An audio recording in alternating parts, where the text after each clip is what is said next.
62% வரை ஈரப்பதத்துடன் இருக்கும் நெல்லை கொள்முதல் செய்வது குறித்து ஆய்வு செய்வதற்காக அதிகாரிகள் இங்கு தமிழ்நாட்டிற்கு வர இருக்கிறார்கள். மத்திய அரசு அதிகாரிகள், அதனை முக்கிய செய்தியாக நாம் பார்க்கிறோம்.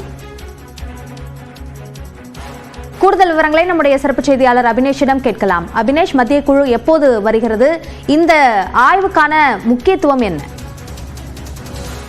அபிநயா, தமிழ்நாட்டில் கடந்த 3 மாதங்களாக தொடர் மழை மற்றும் கடுமையான பனிமூட்டத்தின் காரணமாக 17% ஈரப்பதத்துடன் ஏற்கனவே நெல் கொள்முதல் செய்து வருகிறது.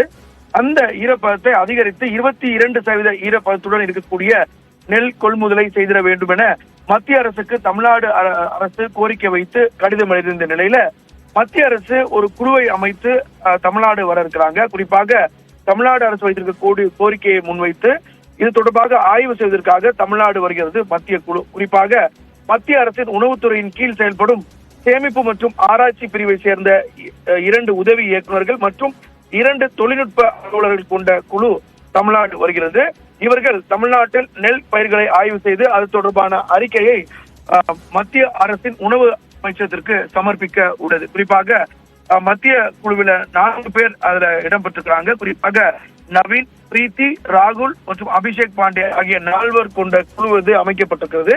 இந்த குழு நாளையோ அல்லது நாளை மறுதினமோ தமிழ்நாடு வர இருக்கிறது. தமிழ்நாட்டுக்கு வந்து இந்த டெல்டா உள்ளிட்ட மாவட்டங்கள்ல இந்த ஈரப்பதத்துடன் இருக்கக்கூடிய நெல் பயிர்களை ஆய்வு மேற்கொள்ள இருக்கிறாங்க.